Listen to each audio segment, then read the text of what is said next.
Halo, selamat sore teman-teman. Balik lagi bareng aku Aham. Gue Andi Rizky. Sama saya Nana Mulyana. Salam iya, sehat. salam sehat semuanya. Balik lagi ke YouTube channelnya Last Night X Local Nation. Nah, kebetulan nih kita kedatangan tamu spesial. Ada Bapak Kabit. Halo. Pariwisata Haji Nana siapa Bang? Nana Mulyana. Bapak Nana Mulyana. Bapak sehat? Alhamdulillah Sehat. sehat. Atas doa teman-teman semua. Oke, jadi buat teman-teman semuanya juga sehat ya. Nah, kali ini kita kan bareng Pak Nana nih. For your information aja. Gue pengen ngerokok Iya, buat Boleh. for your information aja, kita semua yang di sini sudah swab. Jadi swab dan kita vaksin. bisa lepas masker. Oke. biar gantengnya kan kelihatan. Biar gantengnya kelihatan. Ya, Oke. tuh, apalagi Bang Nana. Kacau banget. Nah, kali ini Aham ada sedikit pembahasan nih Pak Nana, mau nanya-nanya sedikit Oke. tentang soal PPKM. Kayak udah jenuh ya pada PPKM. Nah, Konten pembahasannya selalu viral Bang. Ya. iya benar-benar. Kita mungkin ya. Kita definisi PPKM dulu ya. Nah, PPKM ini itu kan adalah pembatasan, pembatasan. bukan pelarangan. Pembatasan. Ingat ya teman-teman, Definisi itu pembatasan. Artinya kalau kita duduk berempat nggak boleh, makanya kita bertiga. Iya, Ya. bertiga. Berempat nggak boleh, bertiga. Nggak Karena boleh. di Imendagrinya yang nomor 14 tahun 2021 tanggal 21 Juni itu bertiga. Bertiga. Kalau berempat nggak boleh. Bang, kalau berlima, katanya berempat nggak boleh, berarti berlima dong. Ya, pokoknya bertiga, patokan itu sesuai dengan Imendagri. Iya, oke. Definisi PPKM itu seperti tadi. Mm-mm. Kemudian M yang terakhir adalah mikro. Mm-mm. Mikro di sini pengertiannya adalah ke tingkat RT, RW dan desa. Mm-mm. Artinya sudah mengkerucut ke lebih kecil. Kecil ya. Trackingnya, terus kemudian pengawasan secara individunya, baik yang datang dan yang keluar sudah dibatasi, dan ini perlu peran aktif RT, RW dan desa, dan tentunya warga yang menjadi anggota rumah tangga dan rukun warga, dan harus nurut ke RT dan RW. Ya. Karena ini udah mengkerucut ke tingkat desa, kelurahan. Saya kira itu prolognya dari saya dulu PPKM. Oke. Berarti ini sudah mencakup satu pertanyaan dari Aham nih. Soalnya ada pertanyaan awal kan memang pengertian dan pengetahuan secara global apa sih itu PPKM. Nah, itu tadi sudah dijelaskan sama Pak Nana. Secara tidak langsung beliau sudah menjelaskan di awal ya buat teman-teman yang nonton. Nah, sekarang saya mau nanya nih Pak Nana, wawasan dan pemberlakuan suatu daerah itu bisa kena PPKM itu karena faktor apa? Pertama, yang kemarin di aturan Kemenkes dan Mendagri ada berubah dari statement yang tadi 110 sekarang ke 15. Itu angka apa itu kalau boleh? Angka positif. Angka Dari positif. 110 Dari bisa. 110 sekarang ke 15. 15. Dinyatakan zona merah bisa berubah kalau ada 5 yang positif. Di satu daerah itu udah merah. Langsung. Baik kelurahan, kecamatan. Kalau 10 angkanya. Kalau 5 masih hijau, masih kuning. Sekarang menurun ke 5. Tujuan apa pemerintah pusat, daerah dan provinsi mencanangkan itu? Agar yuk kita bareng-bareng lebih ketat prokesnya. Paparan ini yang lagi ngetren adalah Delta. Yang terbaru dari Hindi itu ya. Karena penyebarannya 110. Konten ini 110. Satu yang positif menyebar ke 10 human penghubungnya, baik itu dalam ruangan dia bisa mengadop hebatnya si Delta ini. Makanya kita jangan lupa, mohon maaf nih saya buka masker karena sudah ya kita semua sudah swab. yang bertiga ini sudah aman dari zona itu. Tapi bukan dalam arti kendor, aman juga dalam arti kendor. Tetap waspada dan prokes ketat. Karena kita ketemu lawan, kerabat, teman, apalagi kaum milenial yang seneng nongkrong-nongkrong, kongko-kongko, lupa bahwa teman ini adalah OTG, teman ini adalah terinfeksi. Mereka sehat karena muda. Tetapi begitu pulang ke rumah, ada yang lansia, ada yang balita, yang memang rentan, itu akan jadi korban kita semua. Ya, makanya teman-teman selama PPKM saya sarankan wis nih ngomong dikit. Kalau mau nongkrong, lihat situasinya, cari teman yang memang sudah aman, atau yang memang sudah menjaga prokesnya ketat. Jadi kalau berkawan juga lu punya udah hasil swab lu mana gitu. Iya, Lu tanyain. jangan temenan sama gue. Lo gitu. divaksin belum? Lo swab belum? Iya. Nah, kita juga ikut membantu program pemerintah. Yuk vaksinasi dong. Iya. Nah, itu salah satu. Dan vaksin juga belum tentu aman untuk ini. Kalau kitanya memang terlalu loss pergaulannya. Kenapa? Di saat kondisi tubuh turun, vaksinnya tidak jadi, karena 65% itu yang jadi masa imunitas itu 60 dari 100 orang yang divaksin, hanya 65 yang menjadi kekebalan imun tubuh. Yang 35 gagal. Makanya banyak, saya udah divaksin kok kena.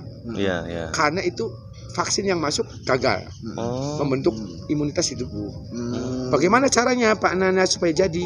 Pertama, kalau habis divaksin atau sebelum vaksin, istirahat dulu malamnya supaya fit. Kedua, setelah divaksin supaya cepat jadi imun, konsumsi vitamin C. Saya nggak mau nyebutin produk, banyak di apotek. Iya.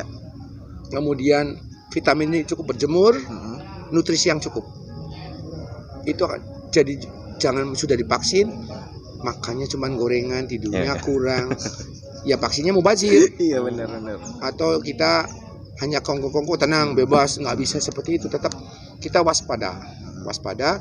Pemerintah sudah, boleh bilang sekarang udah Cirebon lagi menangis. Kabupaten kota wilayah 3 lagi menangis karena kondisi ini. Kemudian provinsi juga bersedih, apalagi pusat. Pusat bukan menangis lagi. Apalah bahasanya kalau menangis sudah habis air matanya, apa itu namanya tuh? Menangis sudah habis air matanya. Galau tingkat dewa itu. Kalau tingkat dewa itu udah kecapean banget. Iya. Yuk, makanya saya himbau ke teman-teman milenial semua saja yang melihat ini, channel ini, tolong sampaikan salam sehat, masker sehat. Kemudian sehat itu bahagia. Kalau sudah bahagia, segalanya bisa tercapai. Berarti itu salah satu faktor ini ya, pemberlakuan PPKM-nya itu seperti itu. Betul. Edukasinya penting banget. Nah, sekarang nih aku mau nanya lagi nih Pak. Pembedaan lockdown sama PPKM sendiri itu apa nih? Nah, ya, jadi buat teman-teman yang belum tahu nih, apa sih bedanya gitu? PSBB sama PPKM gitu ya. Kalau PSBB itu kan beda. Dari judul juga beda. Pembatasan skala masyarakat mikro dengan pembatasan dengan skala besar. Kalau PSBB atau lockdown itu sudah genting banget, situ banget, sudah mungkin mengarah ke zona hitam. Semua mungkin ditutup, kegiatan ditutup. Tetapi kalau ditutup pun itu masih terjadi kegiatan. Kenapa? Karena kebutuhan pokok masyarakat juga nggak bisa ditutup. Nah, itu betul. Itu juga jadi salah satu faktor yang masih lemahnya pengawasan oleh kita. Nah, kenapa? Sisi lain kebutuhan pokok, sisi lain tidak ada yang mengawasi secara ketat di sisi itu. Kayak pasar tradisional, ya kan? Kalau mall ada manajemennya lah. Kita bisa tegur, kita bisa tutup. Mall manajemennya. Kalau pasar tradisional, iya betul. Kepala pasarnya ada, lulusannya nggak jelas. Pengetahuannya nggak jelas. Mau gimana mau menyampaikan edukasi ke pedagang-pedagangnya?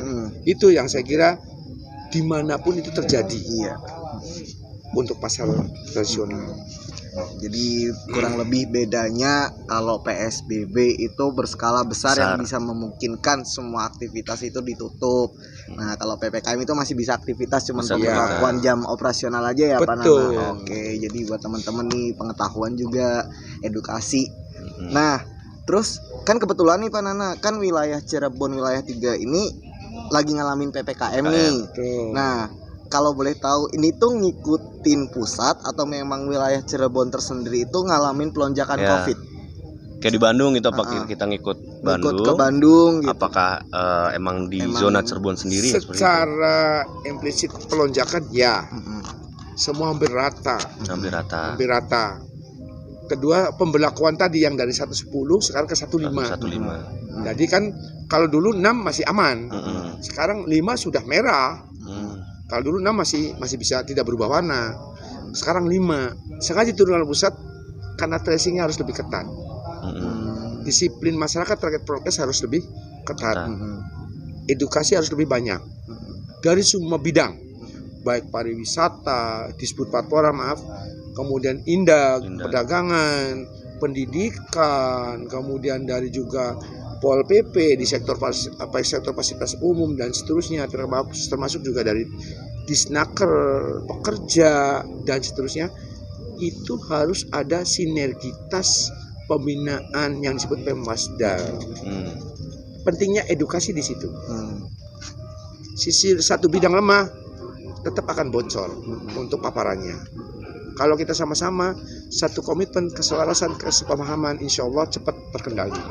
Makanya saya mohon nih ke teman-teman, kalau ibunya punya dagang di pasar atau warung, tolong sampaikan prokes jangan ketat supaya COVID cepat berlalu. Oke, siap. Ini suatu pembahasan yang seru ya. Seru. Edukasi. Minum dulu juga. dong. Iya, Minum ayo, dulu. kita Abang beda sendiri orange juice dia. Oh iya. Thank you, Pros. Thank you, bro. Boleh dibuka rokoknya? Boleh. Pak Nana, Aham ada sedikit pertanyaan nih. Untuk angka sendiri yang tadi Pak Nana sebutin tuh, itu database-nya berdasarkan apa nih? Kalau ngomong data yang terpapar banyak sumbernya. Pertama dari bidan desa, dari RT RW, dari rumah sakit negeri dan swasta. Maaf, potong. Berarti untuk wilayah RT RW sendiri itu pasti tiap minggu, tiap bulan ada updating. Ada Per updating. hari bukan per bulan. Oh. Per hari updating. Ada kasus baru dia langsung dapat laporan dari Satgas Covid. Ke tingkat RT RW. Kayak gitu. Oh iya. Dan itu iya. ada pos namanya pos tangguh. Oh. Dan wajib dibentuk oleh RW, RT ataupun desa. Setiap daerah pasti ada ya, Pak? Bukan daerah RT RW. Iya. Harus bikin Harus pos. ada. Itu anggarannya dari dana desa yang digelontorkan untuk memfasilitasi itu. Dan ada instruksi bupatinya dan SE bupatinya. Oh, berarti Inbendagrinya ada. Dari data itu muncullah surat edaran PPKM, PSBB, betul. lockdown. Oh, berarti itu fase prosedurnya untuk mengeluarkan surat edaran itu Iya, dari data itu. betul sekali. Oke. Nah, tapi kalau misalkan dengan data yang sekarang PSBB yang awal sama PPKM yang sekarang itu lebih besar mana? Apakah sama? Apakah PPKM lebih Lebih low? gede.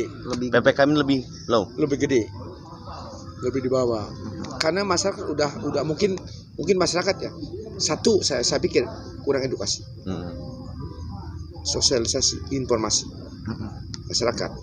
Yang kedua kemungkinannya memang masyarakatnya bandel, kendor broadcastnya, sudah tahu tapi enjoy, seolah apa itu.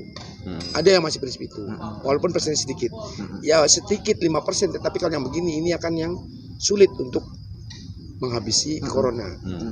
Kemudian yang ketiga terkait data updating itu juga karena itu pakai server, bisa saja satu saat server itu tidak mengcover update kita, hanya yang 1 minggu dia mendadak dalam 1 hari yang muncul tinggi, karena sistem ya. Sistemnya. Tetapi kalau sistem memang walaupun tinggi itu kan sehari pasti akan berubah.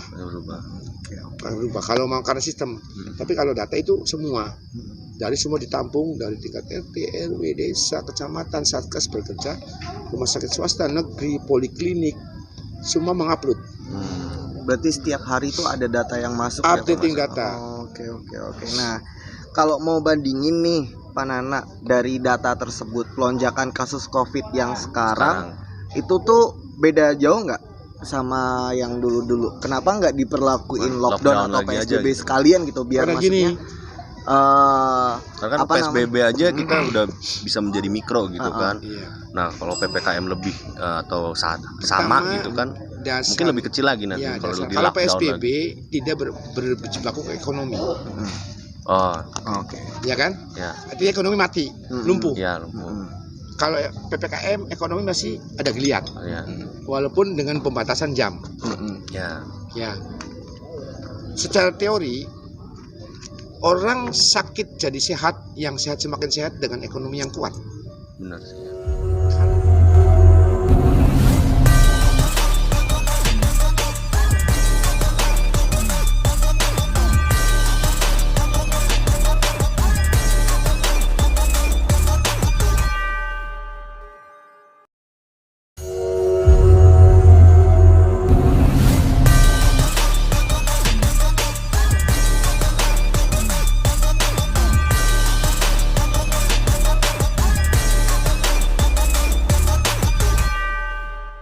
kita Impar lah, iya, Impar. Impar. Industri pariwisata. Nah, kita khususnya kan berkecimpung di dunia malam. Iya. Nah, Batman kan kita, Pak. nah kan untuk wilayah 3 sendiri kan sekarang kan pemberlakuan PPKM nih kan jam operasionalnya yang tadinya surat edarannya itu tertulis dari tutup jam 11 sekarang Jam 23. iya jam 23 Iya, kosong jam ya jam 11 malam Bapak. Iya dong. Kenapa jadi sekarang tutupnya jam 20.00 atau jam 8 malam. Nah, itu alasan tersendiri dari Pak Nana, mungkin apa bisa menjelaskan ke teman-teman Iya. semua. Awal yang kita buat yang terhitung sampai dengan tanggal 21 ya. Hmm. Juni itu Imendagri belum kita terima. Hmm. Begitu tanggal 22 Imendagri kita pun terima, kita secara otomatis semua wilayah 3 mengikuti Imendagri. Hmm. Karena posisi Imendagri adalah yang tertinggi, Yang tertinggi. dari aturan. Ya. Mau provinsi, mau kabupaten, ngikutin itu semua. Adapun kalau pertanyaannya apa yang dimaksud sampai tanggal 20, ya itu tadi kita ngikutin aturan. Hmm. Kalau apa sih kenapa sampai tanggal 20 aturan itu? Ya kita ngikutin aturan pusat. Kalau yang tahu kan pusat. Seperti apa komennya? Kalau teman-teman tadi Mas Nanda mengusulkan kenapa sih kita nggak buka jam 23 Ya, sampai jam 2? Sampai jam 2. Kalau usulan sah-sah saja untuk teman-teman THM, saya tampung, saya terima. Tinggal pembuat kebijakan bukan saya tentunya. Silakan ke pusat usulkan. Ya. Kayak misalnya pasar tradisional dibuka kan jam 2, jam 1 malam. Iya, betul. Karena pangsa pasarnya di situ. Nah, itu. Kegiatan situ. Heeh. Nah, kalau teman-teman namanya hiburan malam, tempat hiburan malam, mengusulkan begitu sah-sah saja. Saya sih tampung. Karena kan kita Karena juga pangsa kan pasarnya ya, di situ. karena kapasitas juga kan kita udah 50% kan. Okupansinya sudah 50% sampai 25 diikutin lah. Hmm. Nah, cuman kalau jam 1 siang sampai jam 8 ya bukan THM, TH sore, THS. ya TS, TSM, Itu. THS nya bener tempat hiburan sore ya. Iya, tempat hiburan. Ya sore. kayak bulan Ramadan berarti ngabuburit. Ngabuburit. Bener, ngabuburit. Ya sementara kalau saya sih sabar deh. Pemerintah mungkin punya kebijakan yang baik. Semua ngambil keputusan kebijakan pasti yang terbaik buat masyarakat dan bangsa Indonesia. Tidak semata-mata untuk kepentingan pribadi atau golongan. Tapi menurut Abang kalau misalkan emangnya dari pusat oke dari jam 10 ya, jam 11 sampai jam 2. Mengikuti pasar-pasar ya. Heeh. Sesuai jam Menurut Abang itu bagus apa enggak gitu? Worth it nggak? Heeh. Buat kami tidak ada keberatan kalau kami sih fine karena itu pangsa pasarnya. Ya. Saya katakan dipersamakan dengan pasar tradisional yang buka jam 1 malam sampai jam 6 pagi. Karena memang pangsa pasarnya jam segitu. Nah, itu. Nah, Kenapa nggak? Karena alasannya bahan pokok hal Ya. itu. Ya bahan pokok ya. kita juga bahan pokok party, Pak. Ya. Kenapa bahan pokok tidak digeser jam 7 sore sampai jam Iya. 10 kan sah-sah saja dong. Iya. Kalau digeser. Tetapi karena kalau usulan tadi sah-sah saja, silakan usulkan ke kementerian yang membuat Inmendagrinya. Kalau memang dikabul, sah buat saya. Tapi saya bukan membuat kebijakan, hanya mematuhi kebijakan. Itu loh. Ya, jadi sudah terjawab ya buat teman-teman yang mungkin banyak nanya nih, kenapa sih tutup jam segini? Kenapa sih tutup jam Jangan segini? bilang coronanya emang datang jam 8. Enggak. Jadi memang itu Sudah hasil analisa Nah, pusat. itu sudah aturan dari pusat dan Pak Nana sendiri cuman menjalankan tugas tugas. lebih tepatnya ya, Pak. Ya.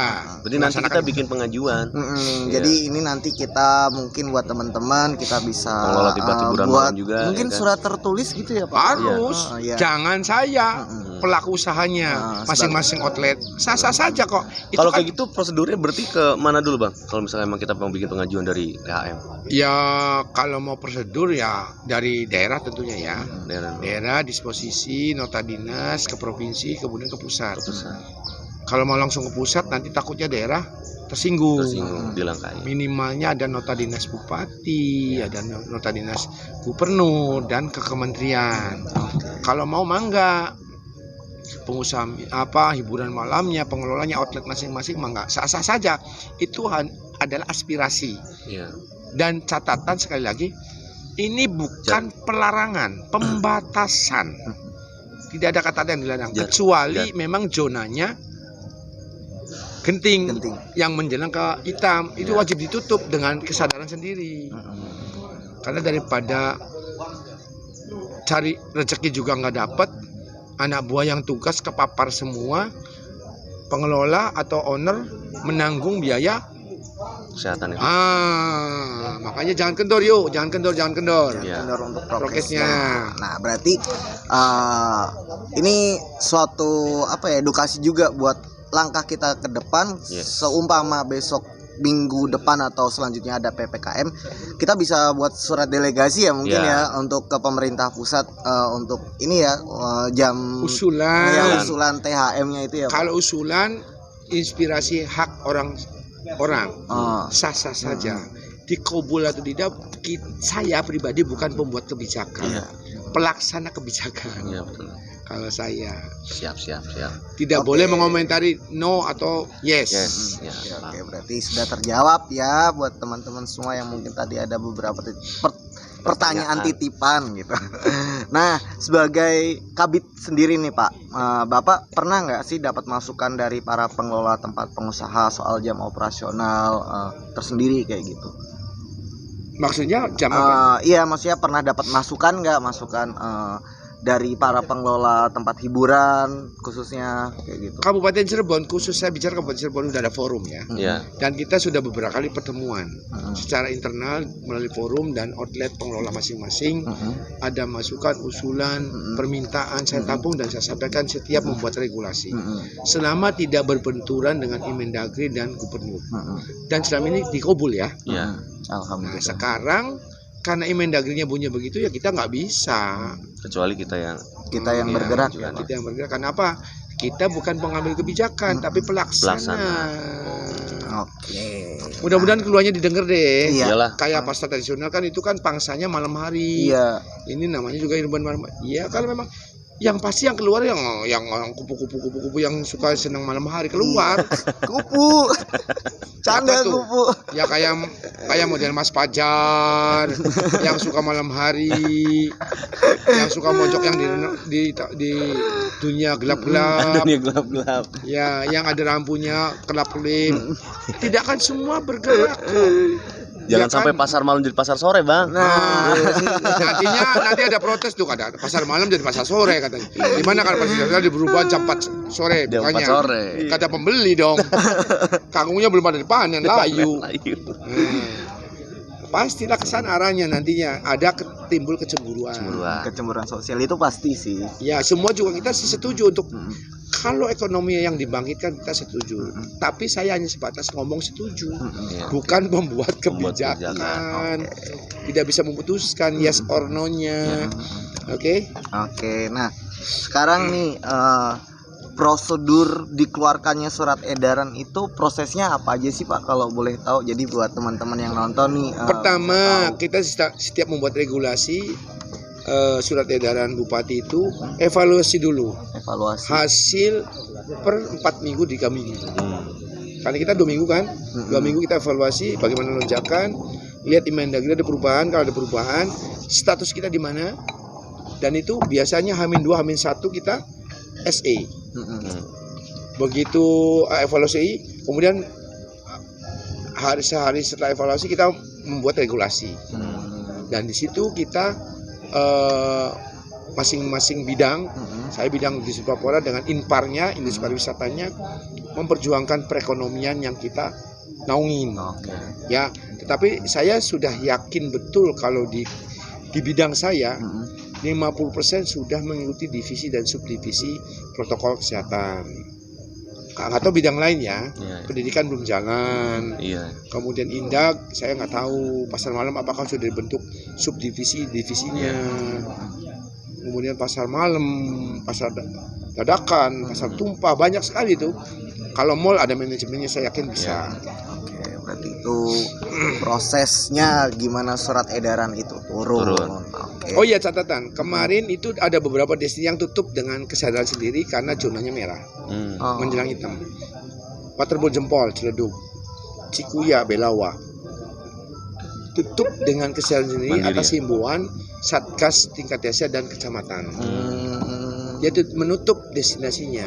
Jempol paling hebat kunjungannya, dan itu wajib kita acungkan Prestis. Karena sebelumnya udah balik modal, Bang. Oh, Ya, jadi kita nggak tahu kalau modalnya tidak. Kalau modal itu kita nggak tahu ya. keuntungannya udah 2 kali Iya. nih. Yang penting kita Jar omset ya. ada lagi rumah makannya kemarin kita sidak itu Sopatin. Bagus juga. Okupasinya dia taat, prokesnya dia jalan. Kemudian pelayannya juga sesuai dengan prokes. Pandangan Panana sendiri nih, pengimbangan antara Covid dan perekonomian di bidang usaha khususnya dunia malam nih, pensiasatannya gimana kalau menurut pandangan Panana sendiri? Ya sementara SE Bupati yang berlaku, coba kita siasatin walaupun sulit ya, butuh waktu ya, dengan buka jam 1, jam 2 siang, tutup jam 8. Artinya butuh waktu untuk promosi, Iya. untuk pengenalan. Pasti mulai dari nol lagi ya.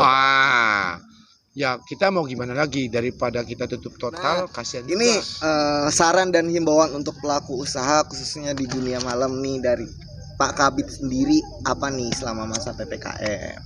Saya udah katakan kuncinya sabar. Kuncinya sabar. Sabar. Dengan sabar, insya Allah semua akan terjawab. Karena dengan sabar, bukan dalam arti sabar tidak makan, sabar tidak minum, bukan. Sabar yang berusaha ya Pak. Sabar dengan ikhtiar yang wajar. Kenapa kita ngikuti aturan? Sekecil apapun kalau aturan tidak ditaati pasti ada sanksi. Iya. Kenapa? Contoh, kalau pemerintah menghimbau edukasi, prokes ketat, tolong ikutin. Kemanapun teman-teman milenial, youtuber yang lihat atau channel yang lihat, masker jangan lupa dipakai. Dimanapun Anda berhenti, jangan lupa cuci tangan. Ya, jaga jarak. Kalaupun dia berkerumun, jangan banyak-banyak, berdua saja. Yang 3-nya setan takutnya. Ya, 3-nya setan kata. Aing dong. Ya, kata Bang Fajar ini. Nggak tahu setannya siapa nih, yang 2 nih. Ya, itu. Yang kedua, untuk pengusaha semuanya, khususnya di industri pariwisata, pasti ada keluhan, pasti ada kesusahan. Bukan sendirian, semua mengalami, dari mulai tukang bawang sampai tukang restoran, dari tukang bajigur sampai yang nganggur. Ya, yang penting prokes dan teman-teman sehat. Yang paling terakhir pesen banget. Kalau memang tidak penting, jangan kemana-mana deh. Iya. Kalau nggak penting, jangan kemana. Kalaupun Anda mau ada ketemuan, prokes, protokol kesehatan ketat, jangan kendor. Siapa lawan bicara, siapa ketemu Anda sahabat dengan dimanapun, prokes harus ketat. Jangan kepedean bahwa saya sudah divaksin, saya sudah swab. Karena di saat kondisi Anda melemah, virus masuk pasti kena. Oke. Itu saja. Oke. Salam sehat buat semua pengamat channel. Salam sehat, sukses dan bahagia. Amin. Terima kasih waktunya Pak Nana. Salam sehat. Kita tos dulu. Thank you buat Pak Nana sekali lagi. Jadi itu edukasi tentang PPKM ya teman-teman. Saya Aham. Gue ini Rizky. Thank you. Mulyana. Thank you buat semuanya yang selalu support channel Local Nation X Last Night. Jangan lupa subscribe, komen, terus share karena bakal ada giveaway buat kalian yang sering share ataupun sering nonton video-video kita. Komen terbaik juga bakal dapat. Oke. Thank you. See you on next video. Bye bye.